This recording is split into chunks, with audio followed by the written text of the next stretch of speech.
ಹಲವು ಭಾಗ್ಯಗಳನ್ನು ಕೊಟ್ಟು ಅಧಿಕಾರಕ್ಕೆ ಬಂದಂಥ ಕಾಂಗ್ರೆಸ್ ಸರ್ಕಾರ ಎಲ್ಲೋ ಒಂದು ಕಡೆ ಧಾರ್ಮಿಕ ಹಬ್ಬ ಆಚರಣೆಗಳನ್ನು ಸರಿಯಾದ ರೀತಿಯಲ್ಲಿ ನಡೆಸುವಲ್ಲಿ ಎಡುತ್ತಾ ಇದೆ ಅನ್ನೋದು ಬಹಳ ಸ್ಪಷ್ಟವಾಗಿ ಕಾಣಿಸ್ತಾ ಇದೆ. ಸರ್ಕಾರದ ಯೋಗ್ಯತೆಗೆ ಒಂದು ಧಾರ್ಮಿಕ ಹಬ್ಬವನ್ನ ನೆಟ್ಟಿಗೆ ನಡೆಸುವಂತ ಅರ್ಹತೆ ಇಲ್ಲ. ಪದೇ ಪದೇ ಧರ್ಮ ವಿವಾದದ ಸುಳಿಯಲ್ಲಿ ರಾಜ್ಯ ಸರ್ಕಾರ ಸಿಕ್ಕಾಕೋತಾ ಇದೆ. ಬೇಕು ಅಂತ ಮಾಡ್ತಾ ಇದ್ದಾರೋ ಅಥವಾ ಅರಿವಿಲ್ದೆ ಮಾಡ್ತಾ ಇದ್ದಾರೋ ಅಥವಾ ಜಾಣ ಪೆದ್ರು ತರ ಮಾತಾಡ್ತಾ ಇದ್ದಾರೋ ಗೊತ್ತಾಗ್ತಾ ಇಲ್ಲ. ಇದೀಗ ಒಂದಾದ ನಂತರ ಒಂದು ಧರ್ಮದ ವಿವಾದಗಳ ಸುಳಿಯಲ್ಲಿ ಕಾಂಗ್ರೆಸ್ ಸರ್ಕಾರ ಇದೆ. ಸಾಲು ಸಾಲು ವಿವಾದಗಳ ಸುಳಿಯಲ್ಲಿ ರಾಜ್ಯ ಸರ್ಕಾರ ಸಿಕ್ಕಾಕೊಂಡಿದೆ. ಪದೇ ಪದೇ ಧರ್ಮ ವಿವಾದದ ಸುಳಿಯಲ್ಲಿ ರಾಜ್ಯ ಸರ್ಕಾರ ಸಿಕ್ಕಾಕೋತಾ ಇದೆ. ಎಷ್ಟು ಸಲಿ ಎಡವಿದ್ರು ಕೂಡ ತಿದ್ದುಕೊಳ್ಳುವಂತ ಪ್ರಯತ್ನವನ್ನ ಮಾಡ್ತಾ ಇಲ್ಲ. ಧರ್ಮ ದ್ರೋಹಿಗಳ ಸದ್ದು ಗದ್ದಲದ ವೇಳೆ ದೇಶ ದ್ರೋಹಿಗಳ ಕೃತ್ಯ ಬಟಾಬೈಲಾಗಿದೆ.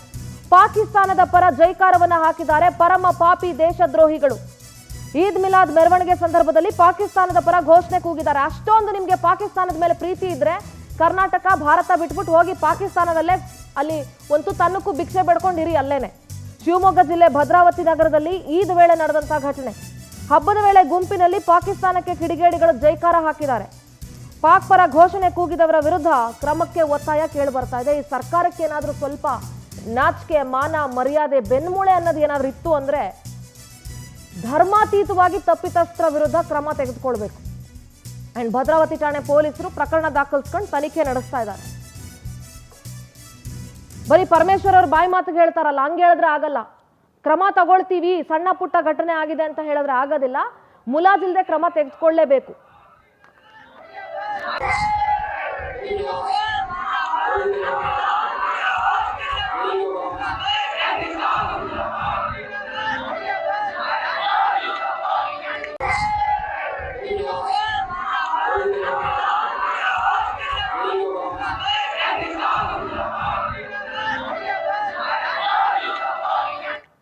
ಸರ್, ಇದು ಶಿವಮೊಗ್ಗದ ಘಟನೆ.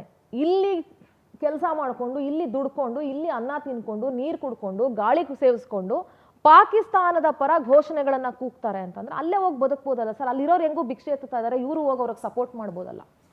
ದೇಶದಲ್ಲಿ ಹಲವು ಕಾನೂನುಗಳು ಚೇಂಜ್ ಆಯಿತು, ಹಲವು ಸೆಕ್ಷನ್ಗಳು ಚೇಂಜ್ ಆದವು. 374 ನಾವು ಅದು ಚೇಂಜ್ ಮಾಡಿದ್ವಿ, ಇದು ಚೇಂಜ್ ಮಾಡಿದ್ವಿ ಅಂತ. ಸರ್ಪ್ರೈಸ್ ಏನಿಲ್ಲ. ಕರ್ನಾಟಕದಲ್ಲಿ ಪಾಕಿಸ್ತಾನ್ ಜಿಂದಾಬಾದ್ ಅಂತ ಕೇಳಿದ್ದು ನಾವು ಇವತ್ತು ಮಾತ್ರ ಅಲ್ಲ. ರಾಜ್ಯದ ಏನು ಪ್ರಜಾಪ್ರಭುತ್ವದ ದೇವಸ್ಥಾನ, ಟೆಂಪಲ್ ಅಂತ ನಾವೇನು ಕರಿತೀವಿ, ವಿಧಾನಸಭೆಯ ಹೊಸ್ತಿಲಲ್ಲಿ ಕೂಡ ನಾವು ಪಾಕಿಸ್ತಾನ್ ಜಿಂದಾಬಾದನ್ನು ಕೇಳಿಸ್ಕೊಂಡು, ಅದು ಯಾರು ರಾಜ್ಯಸಭಾ ಸದಸ್ಯರ ಬೆಂಬಲಿಗರು ಅವರ ಎದುರುಗಡೆನೇ ಹೇಳಿಸ್ಕೊಂಡು ಇನ್ನೂ ಅವರಿಗೆ ಜೈ ಅಂತ, ಅದು ಏನಾಯ್ತು ಕೇಸ್ ಗೊತ್ತಿಲ್ಲ, ಇನ್ನು ಜೈ ಅಂತ ಇದ್ದವರು ನಾವು. ನೀವು ಹೇಳಿದ್ರಿ ರಾಜ್ಯ ಸರ್ಕಾರಕ್ಕೆ ನಾಚಿಗೆ ಬೆನ್ನುಮೂಳೆ ಏನೋ ಇದೇನಾ ಕೇಳಿದ್ರಿ. ಏನಾದರೂ ನಿಮ್ಗೆ ಇದನ್ನೆಲ್ಲ ನೋಡಿದ್ರೆ ಇದೆ ಅಂತ ಅನಿಸ್ತಾ ಇದೆನಾ? ಕ್ವಶನ್ ಅದನ್ನೆಲ್ಲ ಅಡ ಇಟ್ಬಿಟ್ಟಿದಾರೇನೋ ಎಲ್ಲೋ ಅಂತ. ನಂಬರ್ 1. ನಂಬರ್ 2, ನಾನು ಹೇಳಿದಲ್ಲ ಸೆಕ್ಷನ್ಗಳು ಚೇಂಜ್ ಆದವು ಅಥವಾ ಏನೇನೋ ಆಯಿತು, ಎಲ್ಲ ನಾವೇ ಮಾಡಿದ್ದು ಒಂದು ಸೆಕ್ಷನ್ ತನ್ನಿ. ಎಲ್ಲಿಯಾದರೂ ಪಾಕಿಸ್ತಾನ್ ಜಿಂದಾಬಾದ್ ಅಂತ ಭಾರತದಲ್ಲಿದ್ದುಕೊಂಡು ಭಾರತದ ಅನ್ನ ನೀರು ಭಾರತದ ಎಲ್ಲದನ್ನು ಉಪಯೋಗಿಸಿಕೊಂಡು ಇಡೀ ಜೀವನವನ್ನೇ ಇಲ್ಲಿ ಮಾಡ್ತಾ ಇದ್ದು ಪಾಕಿಸ್ತಾನಕ್ಕೆ ಜಿಂದಾಬಾದ್ ಅಂತ ಹೇಳಿದ್ರೆ is more than a terrorist. ಅವನನ್ನು ಅಲ್ಲೇ ಕಂಡಲ್ಲಿ ಗುಂಡಿಕ್ಬೇಕು ಅನ್ನೋ ಹೌದೌದು. ಅವರಿಗೆ ಟೆರರಿಸ್ಟನ್ನು ಹೆಂಗೆ ಗುಂಡಿಕ್ಕಿ ಸಾಯಿಸ್ತಾರಲ್ಲ, ಅದೇ ರೀತಿ ಇವರನ್ನು ಕೂಡ ಗುಂಡಿಕ್ಕಿ ಸಾಯಿಸಬೇಕು ಅನ್ನೋ ಒಂದು ಕಾನೂನು ತರಬೇಕು. ದೇಶದ್ರೋಹ ಅಂದರೆ ಇದು. ಪಾಕಿಸ್ತಾನದಿಂದ ಬಂದುಬಿಟ್ಟು ಇಲ್ಲಿ ಬರುವ ಟೆರರಿಸ್ಟ್ಗಿಂತಲೂ ಈ ಪರಮ ಪಾಪಿಗಳಿದಾರಲ್ಲ, ಇವರು ದೇಶದ್ರೋಹಿಗಳು. More than a terrorist. ಅವನು ಯಾವ ಜಾತಿಯವನಾದ್ರೇನು, ಅವನು ಯಾವ ಧರ್ಮದವನಾಗಿದ್ರೇನು, ಅವನು ಯಾವ ಟೋಪಿ ಹಾಕೊಂಡ್ರೇನು, ಅವನು ಯಾವ ಶಾಲೆ ಹಾಕೊಂಡ್ರೇನು, ಯಾವ ಬಣ್ಣದ ಬಾವುಟ ಹಾರಿಸಿದ್ರೇನು, ಭಾರತದ ತಾಯಿ ನೆಲದ ಎಗೇನ್ಸ್ಟ್ ಅಲ್ಲಿ ನಿಂತ್ಕೊಂಡ್ಬಿಟ್ಟು, ಮಲೆನಾಡಿನಲ್ಲಿ ನಿಂತ್ಕೊಂಡ್ಬಿಟ್ಟು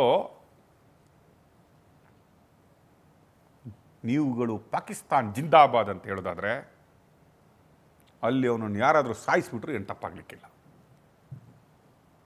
ಏನೋ ಗೊತ್ತಿಲ್ಲ ರೀ. ಇದೆಲ್ಲ ಸ್ಟಾರ್ಟ್ ಆಗೋದು ಕಾಂಗ್ರೆಸ್ ಸರ್ಕಾರ ಬರಬೇಕು. ಅದು ಕಾಕತಾಳೀಯವೋ ಅಥವಾ ಬೇಕಂತಲೋ ಮಾಡ್ತಾರ ಗೊತ್ತಿಲ್ಲ. ಕಾಂಗ್ರೆಸ್ ಸರ್ಕಾರ ಬಂದರೆ ಈ ಬಾಲ ಬಿಚ್ಚಲಿಕ್ಕೆ ಶುರು ಮಾಡ್ತಾರೆ. ಪಾಕಿಸ್ತಾನ ಜಿಂದಾಬಾದ್, ಅಲ್ಲಿ ಮುರ್ದಾಬಾದ್, ಇಲ್ಲಿ ಬಾವುಟ ಆರಿಸು, ಅಲ್ಲಿ ಬಾವುಟ ತೆಗಿ, ಅಲ್ಲಿ ಕಲ್ಲು ಬಿಸಾಕು, ಅಲ್ಲಿ ಬೆಂಕಿ ಹಚ್ಚು, ಗಣೇಶನ ಮೇಲೆ ಉಗಿ, ಏನೋ ಮಾಡೋ. ಕಾಂಗ್ರೆಸ್ ಸರ್ಕಾರ ನಮ್ಮನ್ನು ಮುಟ್ಟಲ್ಲ ಅನ್ನುವ ಧೈರ್ಯನೋ ಅಥವಾ ಇದೂ ಒಂದು ಕಾಂಗ್ರೆಸ್ ಸರ್ಕಾರ ನಮಗೆ ಕೊಡೋ ಭಾಗ್ಯನೋ ಅಂತ ಅನಿಸ್ತಾ ಇದ್ದಾರೆ, ಗೊತ್ತಿಲ್ಲ.